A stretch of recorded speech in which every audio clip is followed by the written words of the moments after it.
All right.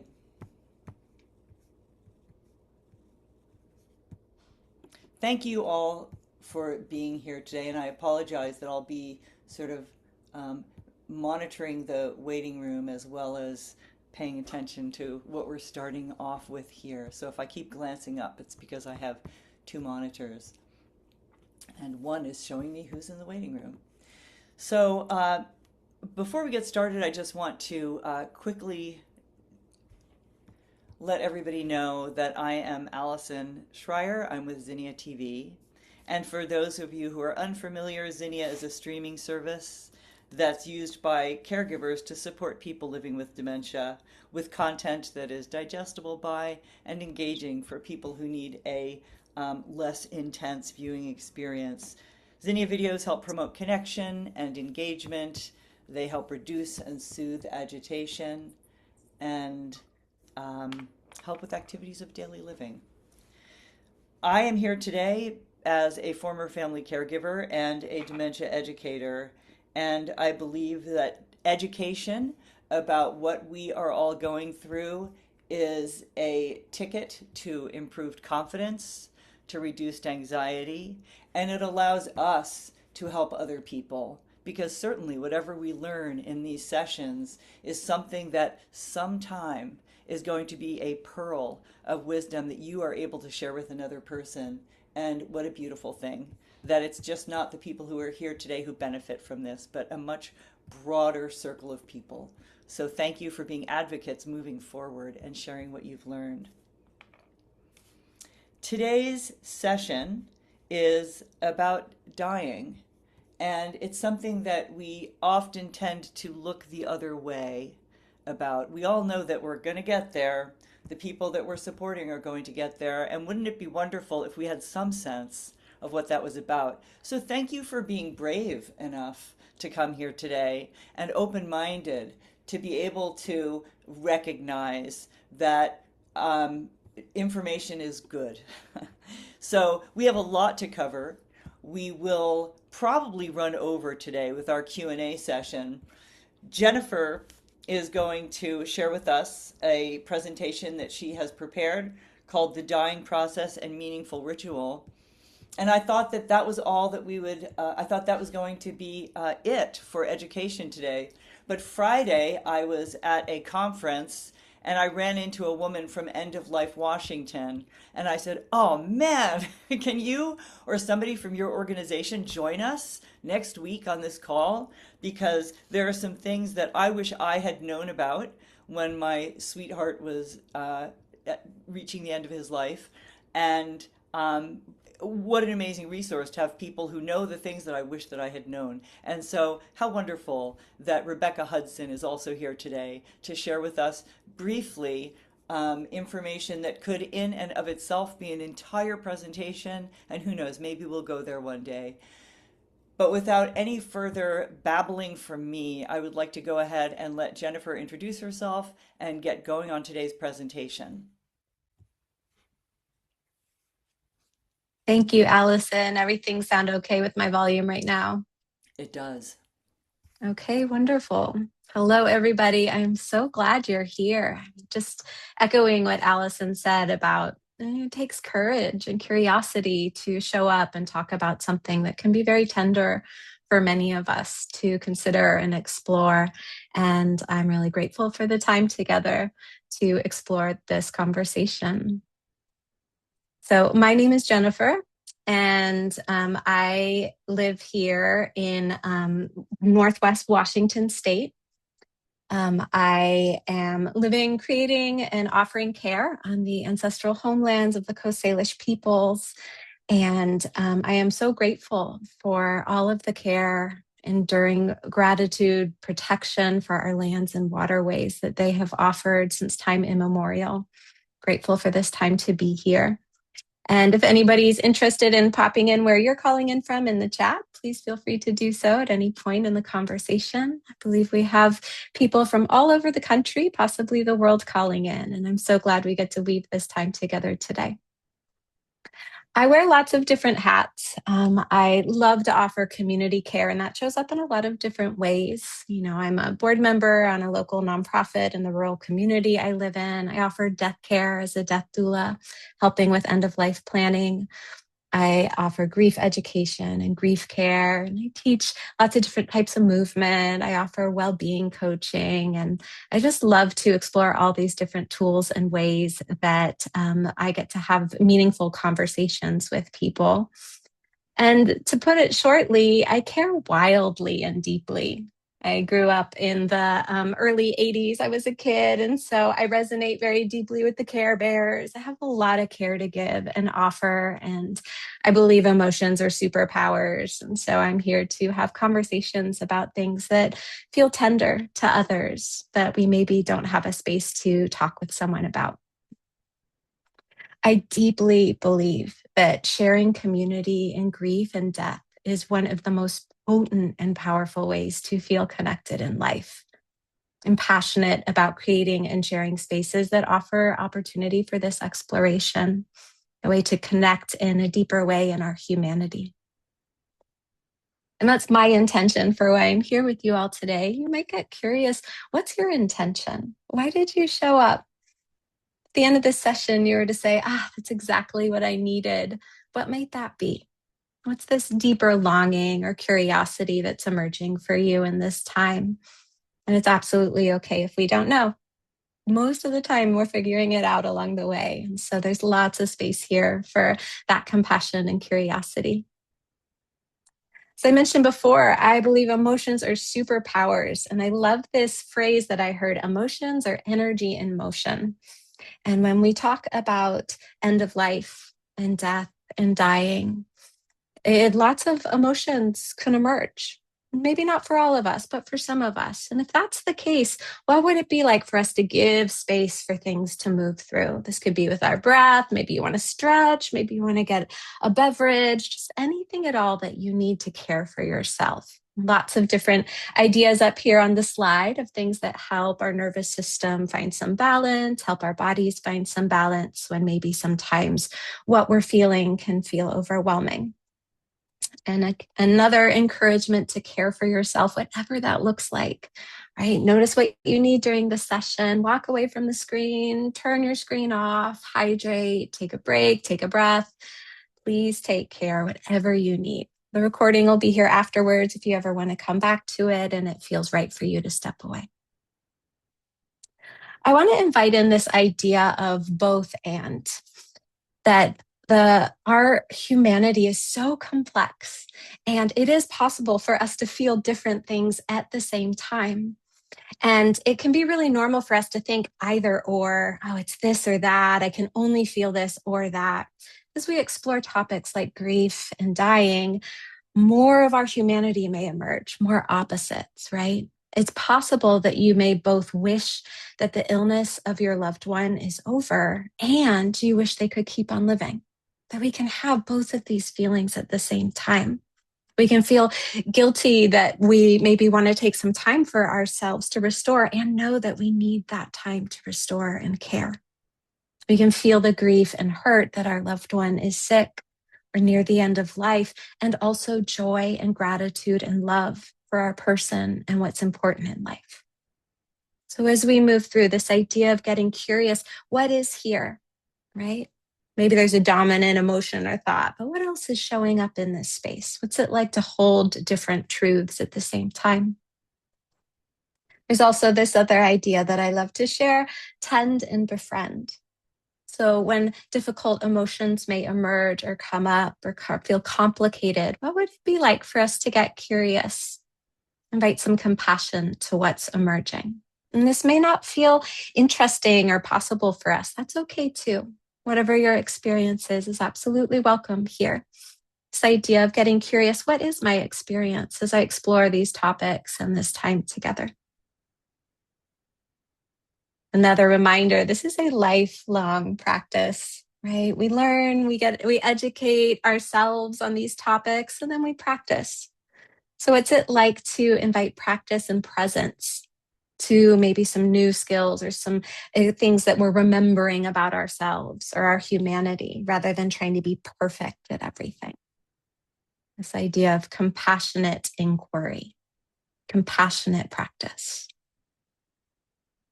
And so we'll move into first understanding death as much as best we can. Death is a natural experience that all living creatures share in common. Maybe the one thing that every single person in this room has in common is that one day we will die. And our feelings around death are informed by our cultural and familial norms and beliefs. So it's really good for us to get curious. How do I feel about death? Where did I learn this? What lived experiences have I had that have really fed these beliefs? And when we start to get really curious about what are my beliefs, then we also might invite some curiosity about other possible ways of considering death or turning towards death. Different cultures approach death in different ways.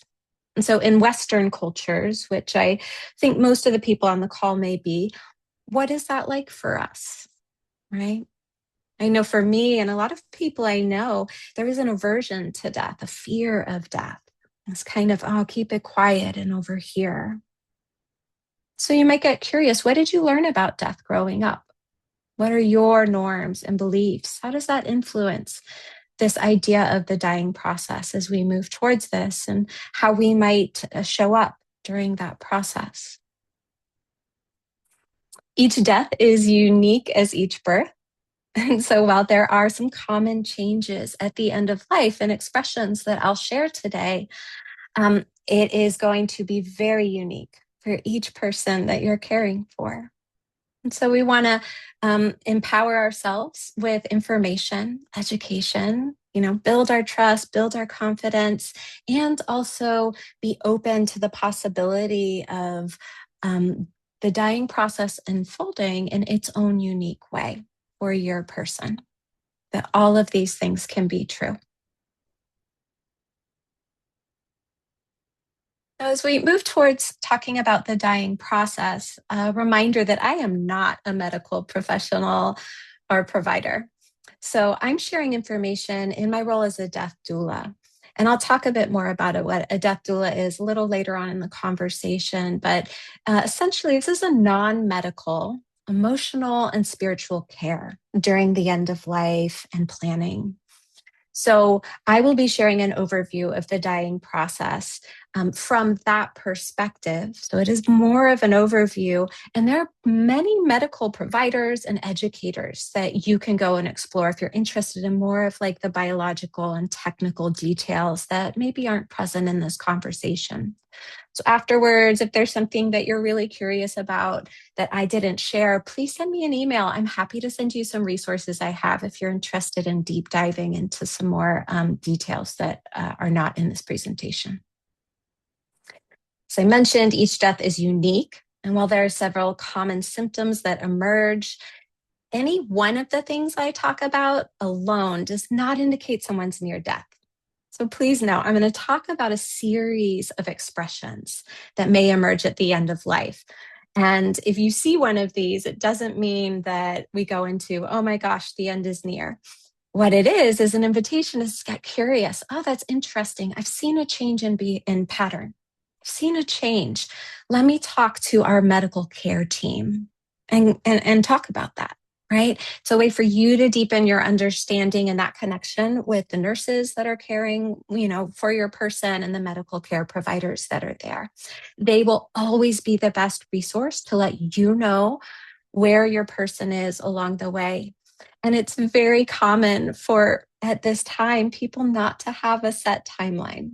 We really, really want a timeline so we can plan. And that's not how it, that's not the reality of how this process expresses. And if anyone here has given birth, it could be similar to the birth portal, right? You have an idea of when baby's coming and you're just not quite sure, right? So keeping in mind that being curious, open, inviting as much flexibility as possible can create more space and ease in the process. while honoring the part of our humanity that really wants to know and prepare and be ready. I will be focusing on some common expressions that emerge weeks and days prior to death. So we're looking at, this time, close to dying, during the dying process. And a reminder that any one of these symptoms does not mean your person is close to dying. That's a conversation for your medical team. One of my favorite education resources on death, dying, and hospice is Hospice Nurse Julie on YouTube. She has a wealth of videos. You could go into a deep dive wormhole in all of the information that she has to share. And so there's a link here in this presentation that'll take you to her YouTube page.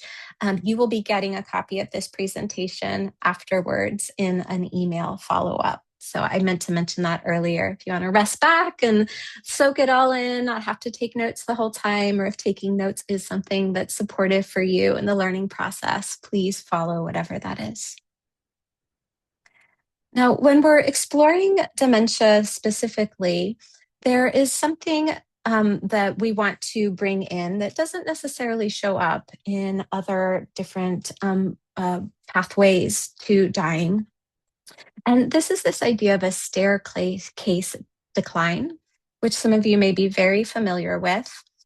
Your person is living a certain standard of life, they're moving along, and then there'll be an event. It could be a fall, it could be an infection, pneumonia, and there'll be a steep decline. And then maybe rehabilitation will come, they'll get some care, and they'll come back up, but not quite to where they were. And then they'll continue on in this new normal, and then again. And so the pathway to end of life can look very different. It can be long years, decades, where you're continuously having this curiosity. Oh my gosh, there's a new change. Oh my gosh, there's a new change. How do I orient to this? What happens here? So I want to name this as something that is unique in dementia caregiving and normal and common. And it really can take quite the emotional toll to move through, really offering compassion to ourselves that this can be challenging as we find the new normal, consistently changing and moving forward. Other common struggles when caregiving for dementia. This slide is overwhelming. There's so much that's happening, so much that's being carried. And it's so normal if we're feeling overwhelmed or depleted. I gave a talk with Zinnia several months ago on self-care and self-compassion for caregivers. This is on the Zinnia YouTube channel, as well as the link here to take you directly there from the slides. This is something that's really powerful for us to consider. If moving towards death and the dying process is overwhelming for us, what is it like for us to find steadiness and resource so that we can show up in the best way possible for us, in a way that feels meaningful? So we can show up as our best selves or our favorite selves as we navigate this journey with our loved one. And self-care and self-compassion are really essential in that. Not just bubble baths, boundaries. Boundaries are really important. So if you're interested in deep diving in that, that will be there. The talk and the slides are available for you. You can always email me. I'm happy to send it to you directly. So we start looking at the dying process. Some physical changes that are common towards the end of life during this process. Your person may have less appetite and thirst. It's very normal that as our body is nearing death, it knows certain patterns to help in the transition. I mentioned death is natural. Our body knows how to do this. And so you'll see things like changes in appetite and thirst, more sleep. It's normal that more rest and sleep, and your person will be sleeping a lot more throughout the day. Changes in color and temperature of the skin are very normal. The loss of bowels and bladder, especially in the last few days leading up can be quite common as the body relaxes and starts to shift towards death. And changes in breathing are a very, very common expression at the end of life. So I'm going to talk about these in a little more detail and what you can do in each of these to support. Some other types of changes that you might notice towards the end of life are withdrawal. Restlessness can sometimes emerge, right? Even agitation towards end of life, which you're familiar with in lots of expressions of dementia. There might be reflection and search for meaning that may emerge. Maybe not. Each person is unique. And so when we consider what can we do to support our person, these ideas of comfort measures, a gentle and steady presence. We may have some really big emotions around this time, and so calm may not be accessible. But what would it be like to be steady when things are feeling overwhelming? That we can hold that steadiness, stability, familiarity for our person, even as we're struggling during the experience. What would we need for that? The self-resourcing. Minimal stimulation, really trying to minimize, inviting in any stimulation that's more soothing and calming, maybe even quiet and silence. And this practice of listening and allowing more than fixing, right? Steady presence rather than trying to fix everything. And when we look at comfort measures, this is going to be unique to your person. What comforted your person in life? Was it physical touch, perhaps holding hands, caressing their face or their arm?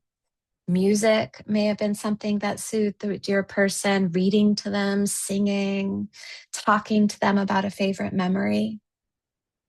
Hearing is usually the last sense to leave. And so, even when a person may appear unconscious, oftentimes singing and talking to them is something that they're still sensing in their environment. And so we'll explore this first expression of less appetite, thirst, and more sleep. It's very common in dementia that end of life can be peaceful. There's a lot of sleeping, very quiet, not a lot of movement. Eating and drinking naturally starts to slow or stop. And so this may not be what expresses for everyone.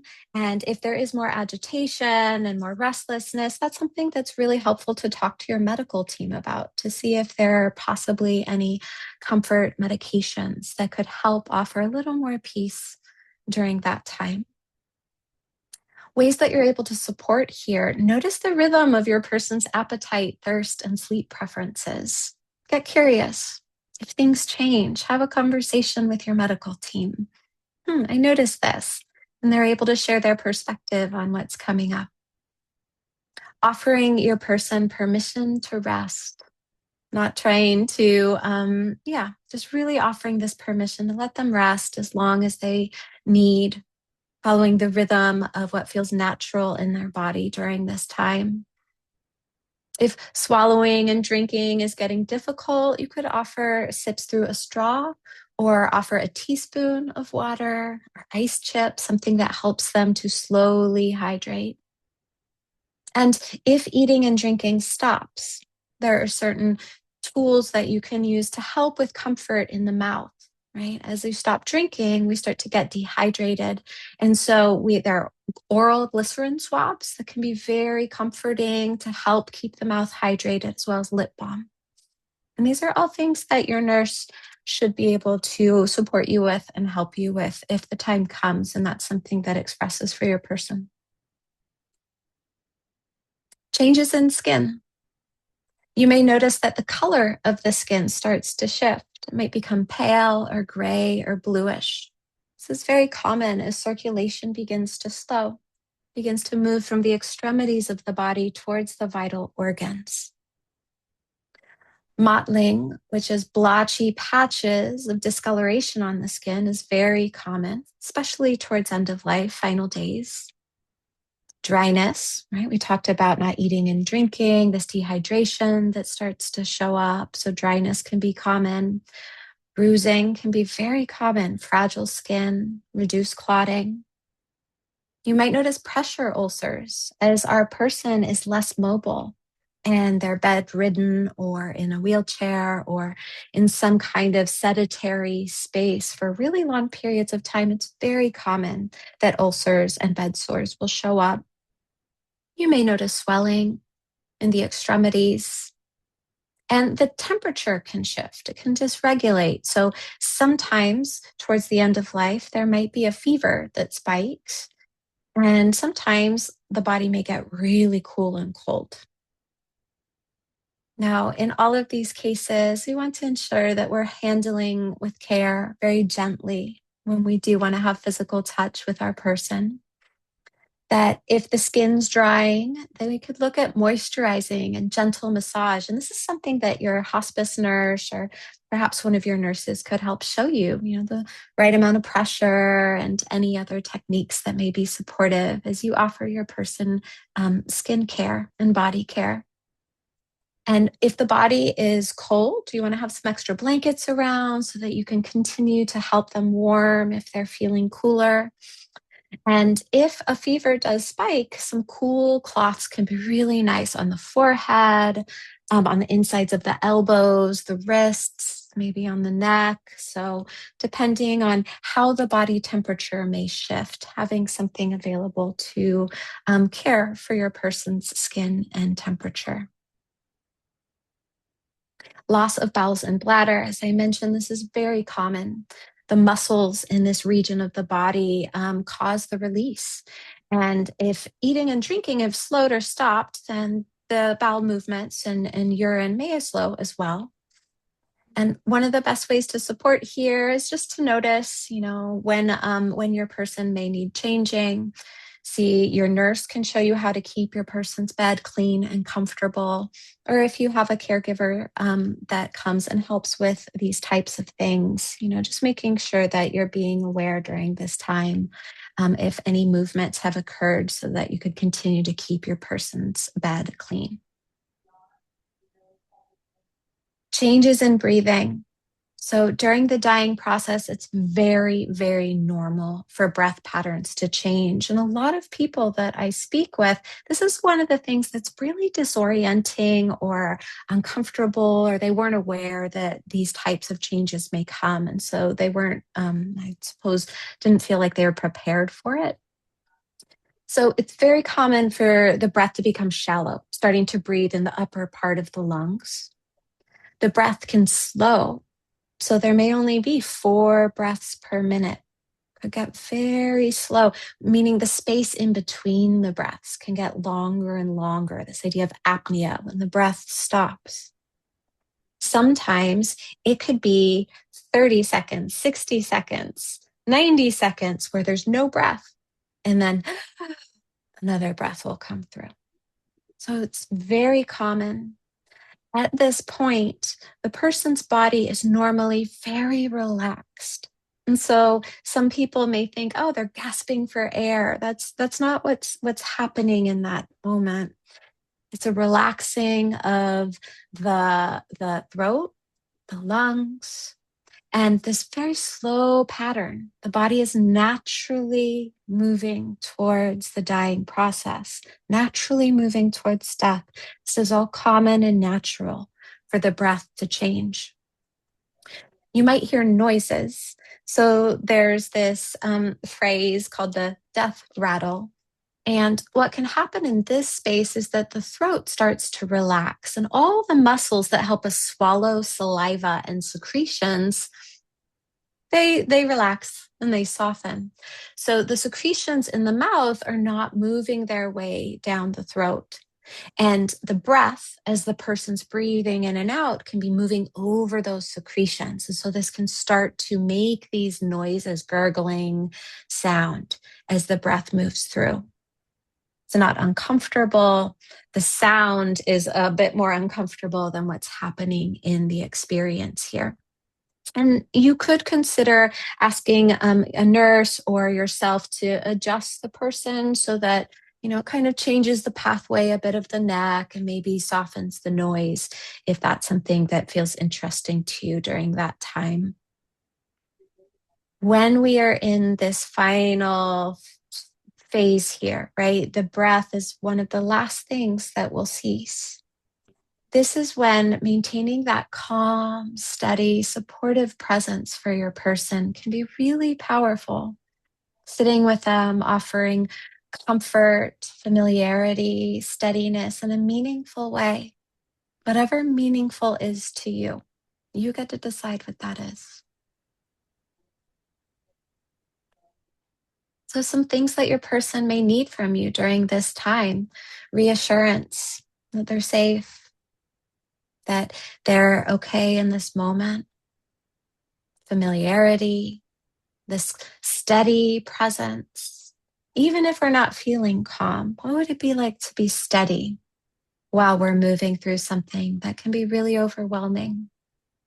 Permission to rest, love, and comfort in whatever ways help them feel loved and comfort. And we might get curious during this time. How do you want to show up and feel when your person's dying?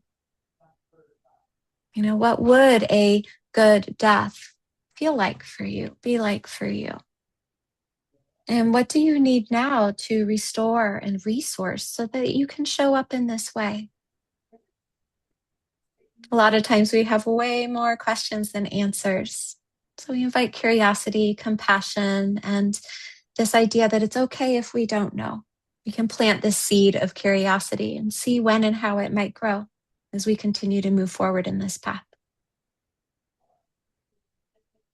So we talked about some heavy things. Notice, is there something you can do to care for yourself right now? A stretch, a move, a sip of a beverage you have, anything at all.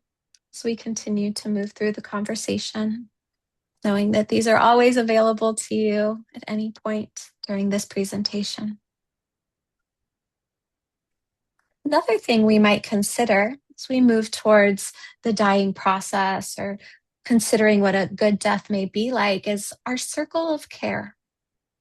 Who do you want supporting you during the dying process? This could be members of your medical team or other caregivers that support you, family, friends, other death care professionals. And as I mentioned before, part of self-care and care is boundaries. Who do you not want present? Who might be depleting during that time or be a little more chaotic and just not what you want during that time with your loved one. Taking a moment to talk about this role of a death doula.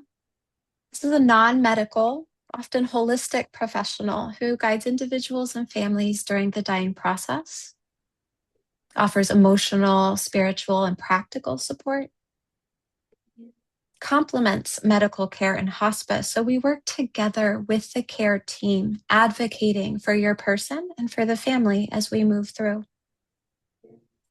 Focuses on the personal and human aspects of dying. Often your medical team is focused on medical care, right? Or maybe there's a social worker who's looking at mental health care. So having someone in this role could offer kind of fill in the gaps where there may be gaps between the different care providers, family, and anyone else in your circle of care. We can support before, during, and after death care. This slide here will be available for you to review at a later time, all the different ways that we can help for death, during the dying process, and after death. Now, as we talk about death and dying, grief and loss are often intertwined. My grief teacher says grief is always in the room. And I love this definition of grief, a natural response to change. So this idea that when we face change, often grief and loss can emerge. This is not limited to death. And it has many different layers of our whole being, physically, emotionally, mentally, that it touches. Common in dementia caregiving is anticipatory grief, grief that expresses before a loss. When we're anticipating what's coming, this is a natural and normal expression that this emerges. Grief can express in many different ways. For some of us, we have emotional expression and we long for connection. For others, our grief is going to move through action and purpose. For others, we might seek meaning and creative expression. And some of us may prefer solitude, private reflection, and processing. There's no wrong way to grieve. Inviting curiosity, what is your way, and how can you support yourself and offer care during that time? I love this phrase, micro joys support macro grief. So often, small moments that refuel, moments of beauty and wonder and awe, moments of joy and pleasure, comfort for body, mind, and spirit as we move through sometimes unbearable expressions of grief. I gave a longer talk on grief and secondary loss, which is very common in dementia caregiving, with Zinnia about a month or two ago. This is also on the YouTube channel. There's a link here if you're curious about deep diving more into grief and how to care for yourself during that time. So we move into the idea of meaningful ritual. This word ritual can be this idea of meaning making. And rituals often support transitions. So I imagine several people on the call here perhaps have a cup of coffee or tea in the morning. This ritual that we have in our daily practice to transition from sleep and rest into a period of activity in our lives. So rituals are quite common. Most of us will have them, even if we don't consider them as rituals. And it's something that's meaningful to you. So while I'll be sharing different ideas for rituals in this next portion, please know that it can be anything at all that's meaningful to you. Anything at all. When we're talking about meaningful ritual during the dying process and death, we're looking at ritual that perhaps honors the life of your person, offering a place for love and to flow during this entire process that you're going through, this experience that you're having. So sometimes ritual shows up in this idea of legacy. And you could look at stories that you tell about your person, right? That you may capture in word or in verbal expression. Writing letters can be a form of ritual before or after your person has died. Memory books, film, different types of gestures that are meaningful to you and your person, or objects or keepsakes, music or readings. All of these different ways, what's meaningful to me and my person? When we look at ritual during the dying process, it can be common to have music or singing. This could be music that you're playing or singing, that your music that you are actually creating yourself or listening to together. Favorite songs that are meaningful to you and the people that are with you at the time.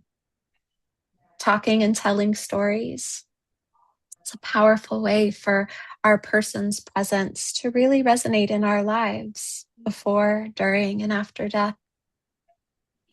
There might be spiritual or religious practices that you engage in and that are really supportive for you. So considering what that might be within your own system of belief.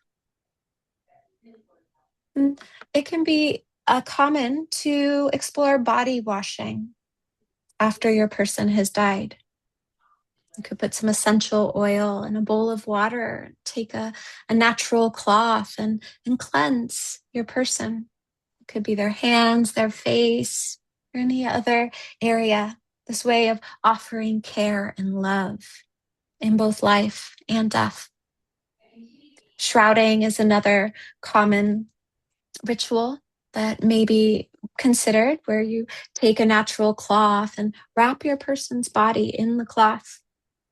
You could go and gather flowers from your garden, perhaps have flowers from your community and adorn the body with flowers. Anything at all during that time that helps with this transition from life to death, and something that feels meaningful for you, that lets your love and your grief and any other expression that wants to move during this transition. After death, you could look at body disposition. There are many different options for that. You may have a wake or a funeral or a celebration of life. There might be a mourning period that feels really important for you. And grief and death are often intertwined. And so there could be many rituals that you invite in for your grief to move and flow. You could create an altar or have a photo somewhere in your house. Crying, singing, wailing, powerful ways to let emotion move through the body. Planting and nature rituals might feel meaningful for you. Certain plants and flowers in your garden. I have a friend who planted a daffodil bulb for every year that her father was alive within her garden that gets to come back after every year. You could write letters to your person, share memories with others, acts of service that were meaningful to you or your person, talking out loud to your person, even after they're gone. Very normal ritual. Creating art and anything else that feels meaningful to you. There's no wrong way to grieve. There's no wrong ritual. You get to decide what's meaningful for you.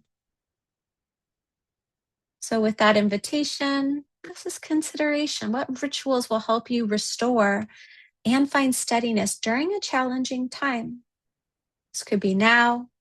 This could be during the dying process. This could be after the dying process.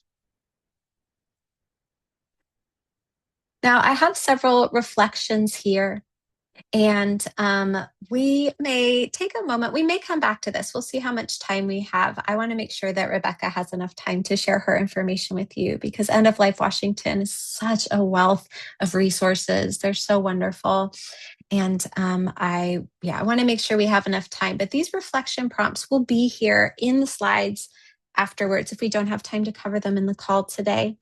And this is something that you could bring into a journaling exercise, something that you could get curious about one of these, many of these, just to help us start to and take some intentional time to consider all the things we've talked about, all the things that may come ahead for us in this process. How can I bring a little meaning and intention, a little more understanding about myself so that I can figure out what resources do I need to make sure that I'm acting in alignment with my values, my beliefs, and how I want to show up during this process? Even getting curious about what that might be like. We're creating meaningful connection versus responding reactively to something happening to us. The two different ways we might feel with each of those things that are happening.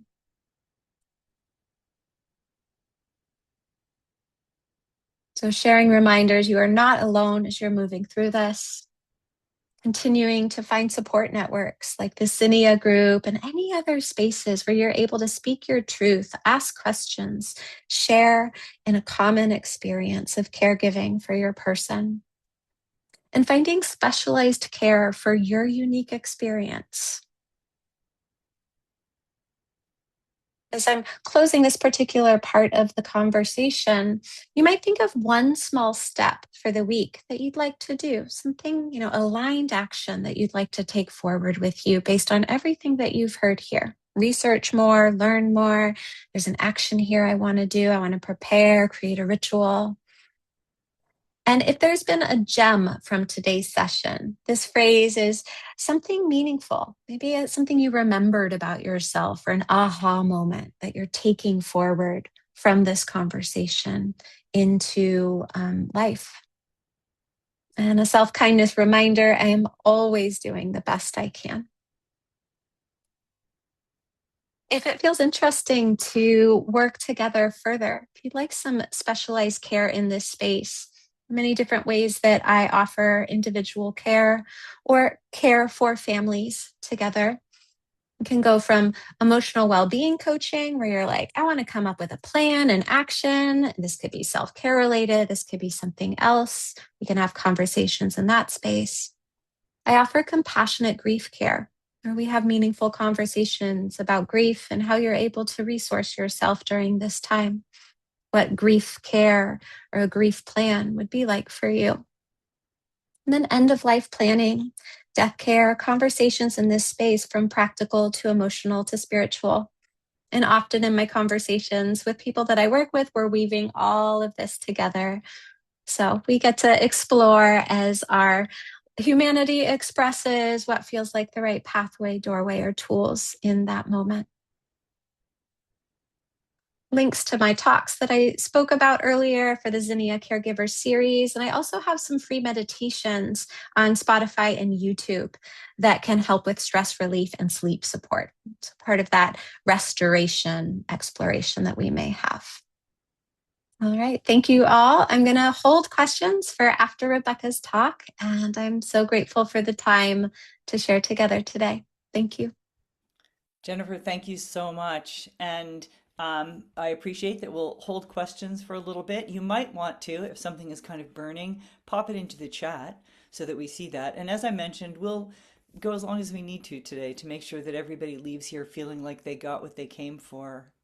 So let's go ahead and invite Rebecca. Thank you, Allison. And thank you, Jennifer, for sharing a little bit of your time with me. Appreciate that. So I was asked to talk briefly about advanced directives for dementia and also to talk briefly about voluntary stopping eating and drinking, also called VSED. Both of those topics could themselves be whole hour-long presentations and conversations. So I'm really just going to give a brief highlight. And what I really want to say is that I encourage everybody, if you have questions about this or want to learn more, I welcome you to reach out to End of Life Washington. We are a Washington-based organization. That said, I am very connected with other state organizations, with Dying with Dignity in Canada. I saw we have some Canadians in the room today. So even if you're not a Washingtonian, you can reach out to me and I'm happy to direct you to resources in your area. So the first thing I want to talk about is a dementia directive. The one I'm going to put a link in chat just so people can have access to it. End of Life Washington created one about 10 years ago. That has evolved a bit. The one that we generally use now is this one created by the Northwest Justice Project. This dementia directive can be used anywhere in the United States. It is not a Washington specific directive. Canadians, I'm sorry, I don't know enough about your advanced directive laws. But what I think is great about this directive is whether or not you are using it as a legal document, it is so helpful to just explore what the future of your care might look like. So this directive is really for you to fill out if you are at risk of a dementia diagnosis or are in the early stages of a dementia diagnosis, to explore what kind of care you might want or not want as your disease progresses. So some of it is things that you might think about, like, would I prefer my caregivers be not related to me, be people that are hired that come from an outside agency, or would I prefer that my daily ADLs be taken care of by my friends and family? People have different opinions on that. People have different values, different views on who they want taking care of them, but those are both valid choices. And it's such a good option to talk through what kind of choices you would want to make. You can also talk about your finances. Would I want my finances being spent for the highest level of private care available for me? Or would I prefer that my finances be saved for my spouse, for my partner, for my children, and have other care options provided to me? The dementia directive goes into some other really personal aspects. So it talks about things like intimate relationships and how you would want help navigating intimate relationships in a future where maybe you forget that you are married and you're in a memory care facility and start showing interest in somebody else in the memory care facility. This is actually quite common. It's quite common in dementia. And people, again, have different opinions and different views on would they want that to be encouraged, would they want those relationships to be nurtured, or would they want to be reminded of their vows, reminded of their committed partnership, and prefer to not have that encouraged. Again, all the choices are okay. You get to make your own choices about all these things. But whether or not you are using it as a legal document, it can be really helpful in just sort of exploring what the future might look like and what kind of care and things you might want to look for in the future. So now that is a very brief version of that. And I'll say if you are using this as a legal document, just check in your state what the requirements are. So some states, like Washington, you only need 2 witnesses. Some states do require a notary. You'll just have to check, but the document can be used wherever you are in the US, either via notary or via 2 witnesses, depending on the requirements in your state. Um, so very quickly on VSED, voluntary stopping eating and drinking. This is a pathway that some people use to hasten their death. A lot of people that use VSED do so because of dementia. Other times it's people with Huntington's disease, with multiple sclerosis, with other very debilitating and incurable diseases where they really want to take control of the timing and method of their death. It is very much what it sounds like. You voluntarily stop eating and drinking, so you refrain from hydration and nutrition. What is really important to know about VSED is this is not a, you know what, I'm going to start this and I'm going to do it tomorrow. This is not a quick snap decision. It's not something you just decide to do and do the next day. A good VSED death really takes quite a lot of planning, putting a lot of things in place. And it can be a comfortable death for folks. In many places in the US, you can get medical support for this, and we do really encourage people to get medical support. A lot of states actually have hospices that will enroll somebody once they start the VSED process. So for folks that are in the early stages of dementia, you can get everything in place. And at whatever the marker is for you, at whatever the time is when you're like, I need to do this now, it's time to start, you would enroll in a hospice and they would provide medical care to you as you started your VSED process. So they would provide medications to keep you comfortable. They would bring in hospital equipment, a hospital bed, a bedside commode, all the things needed to make that journey easier. Everybody's voluntary stopping eating drinking process looks a little bit different. Death is anywhere from 7 to 14 days, sort of depending on what state your body is going into it. And a lot of the things that Jennifer talked about in terms of the dying process and in terms of how we keep people comfortable during the dying process is much what a VSED looks like. So you'll see the color changes, you'll see the breathing changes, and we do all the same things, the mouth care, the body care, lotion, swabs. You can put a humidifier in the room. There's really robust resources available now on how to do this. I'm going to share another link in the chat for folks, which is to an organization called VSED Resources Northwest. And although they are, again, a Northwest, they're up in Bellingham, they are a Northwest-based organization. They do help people throughout the world. They have really extensive resources, list of documents that you need, legal things that you need to check off, list of equipment that you need, caregiver resources. So I really encourage people, if this is something that you think you might want to learn more about, to go and look at VSED resources. You can also reach out to End of Life Washington, and we can put you in contact with people that know a lot about VSED. The last thing that I want to talk about is a VSED Advanced Directive. So for the history of VSED, which has existed for as long as humans have been humans, this is a pathway that humans have been helping each other die for. But most of the time it has been a choice that somebody makes while they still have decision-making capacity. And I'll say VSED is legal in all US states, and it is also legal in Canada. I think we saw somebody from here in Portugal. I do not know the status of VSED in Portugal, but they have pretty progressive views on death and dying, so I'm guessing it's probably legal there. So typically it's something that you choose to do while you still have decision-making capacity. So yes, you are having to give up some days, some good days, to prevent a lot of bad days. That said, that is starting to shift. Washington State does now have a VSED Advanced Directive, which allows you to make a VSED plan while you still have decision-making capacity that can come into play later in your disease process once you have lost that capacity. So you make a plan and you say, when XYZ happens, I want my durable power of attorney, I want my surrogate decision maker to stop giving me food and hydration. Now, this is still a big legal gray area. This is not going to be accepted everywhere, but it is where the conversation is going and where this movement is going. And I do think we're going to start hearing about this more and more. And again, this directive is something that can be used in any state. It is not a Washington specific directive. That is my very brief advanced directive and VSED overview, and I'm happy to take any questions. Wow, I did not know that there was a VSED directive, so that's kind of amazing. Yeah. I'm really happy to know about that. I will be sharing widely about that. And VSED, Karen, is VSED, voluntary stopping of eating and drinking. And the reason that I wanted to have that brought up is because I know so many people who have been caregivers for people with dementia who say, well, if I get it, I'm going to just take my life. And so, but like that's or I wish that I could say that when I can no longer do this, and this, I would like somebody to take my life for me, right? But you can't, because then that person becomes guilty of killing you. So that's not going to work. And so I think that VSET is a really interesting option. And now that I know that it's also possible to do that as an advanced directive, so that when I can no longer do this, and this, I would like the people who love me and honor my wishes to help me go through that process. Very interesting.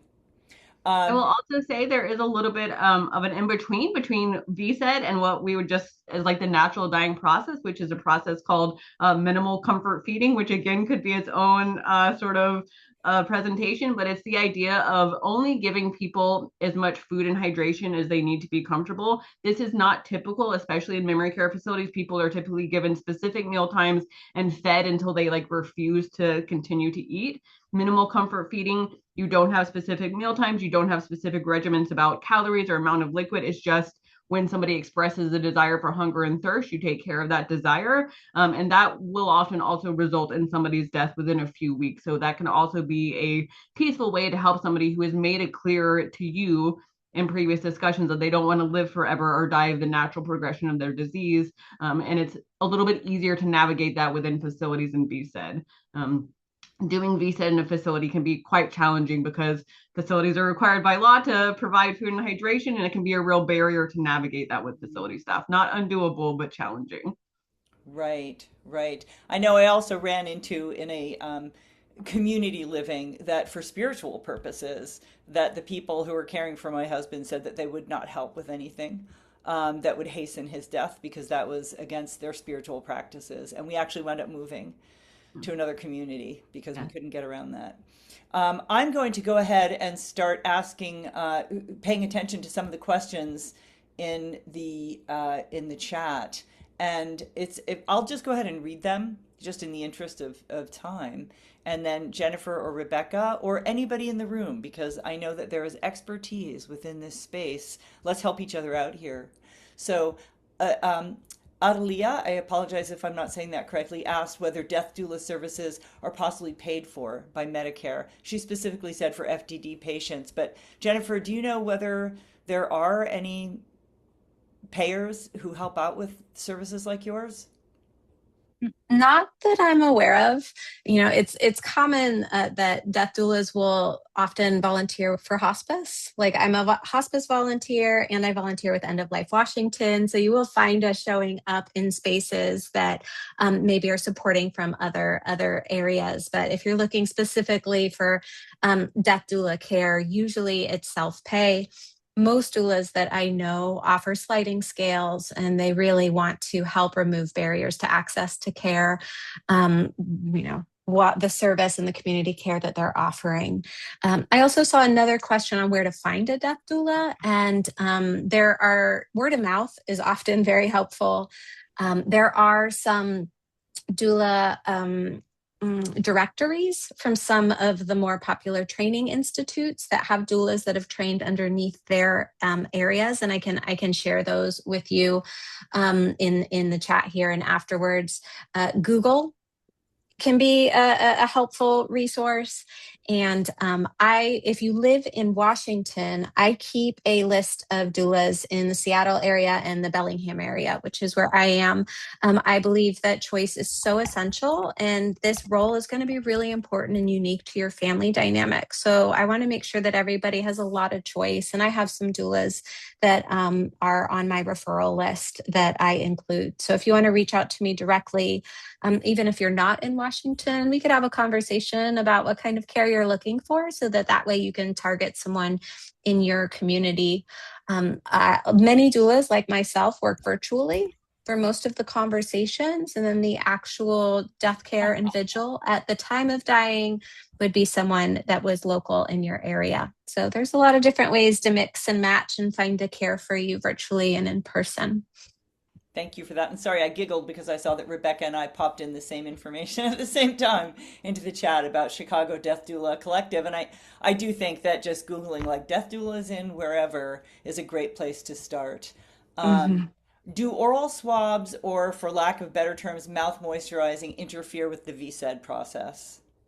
Yeah, so that is a great question. So, any amount of additional hydration in the body, so taking sips of water, ice chips, and to a degree, mouth moistening could potentially extend the VSED process. That said, you have to find the balance of keeping somebody comfortable versus making it as short as possible. And the occasional mouth swab, the amount of time that that's going to extend VSED, we're probably talking about a few hours, and it's not worth it, right? At some point, like it makes more sense to just keep the person comfortable with the mouth swab, with the body care, with all those things, and a few more hours of the process is not gonna be a major thing. Thank you for that.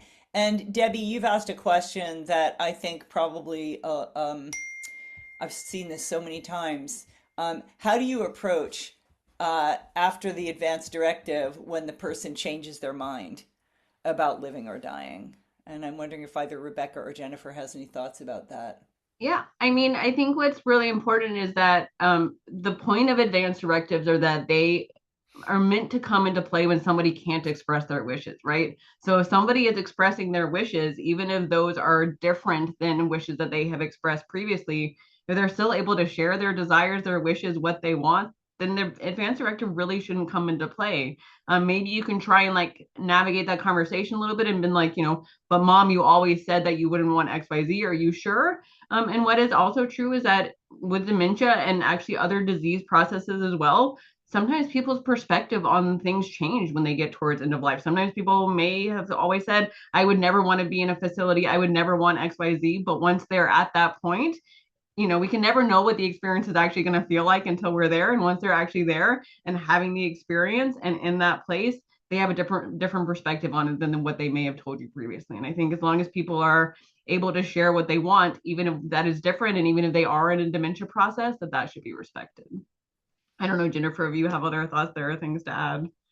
Yeah, everything you said, I completely agree with. I think one thing that I'll add that we often can bring into VSED support is that we may have the person who wants to go through the VSED process film themselves when they're in a steady cognitive state and say, this is my wish and this is why I want to do this, so that they can really express what's meaningful to them, so that at a later time, if they're forgetting or they're not quite aware, they could watch that. And if they're expressing, I don't know that I want to do this anymore, they always have a choice to stop. Always. They never have to go through with it. Sometimes it can be helpful for them to remember their why from themselves. And sometimes they say, no, I changed my mind and I want to do something different. So choice is always available. It's always there.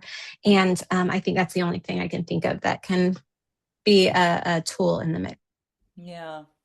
And Stephen asks, is there any good way to respond to a loved one who asks or begs over and over to help them die? I mean, I think there are two parts of that, right? One is, do you want to actually help them die? So there's like the let's have the conversation, which I'll let Jennifer answer because she might have some better words on how to navigate that conversation with the person. But there could also be the response of, if it's what they are really saying to you is that they want help dying, are there things that you can do within your state, within the legal bounds of wherever you are, the facilities that you're in, to help them die? And that might look like something like moving towards minimal comfort feeding, or another option where you can actually help them hasten their death.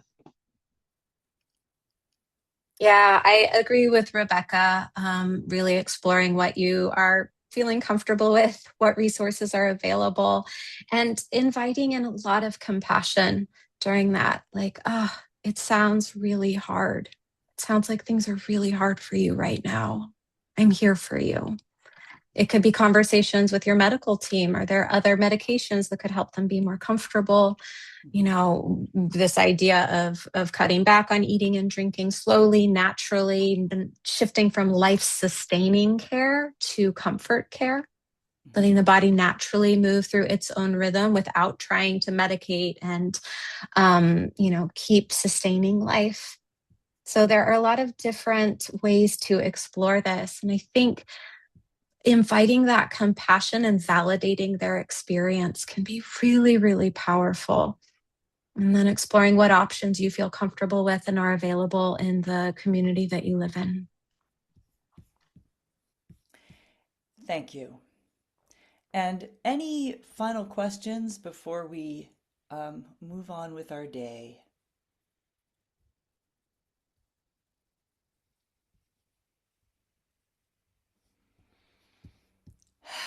I have learned so much today, and the approach that you have, Jennifer and Rebecca, is just so respectful and compassionate and understanding, and we we are so blessed to have had you today.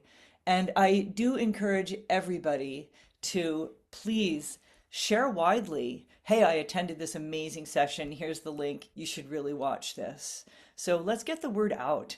Let's help educate people about how to take care of their loved ones, how to take care of themselves. And the resources will be sent to you within a couple of days. And so you can look for those, and they will have all the links that were shared today in the chat, as well as resources that have been shared um, by Jennifer and Rebecca to me and through their slides and so on. So let's have a beautiful rest of the day, everybody. Thank you so much. Thank you. Bye bye.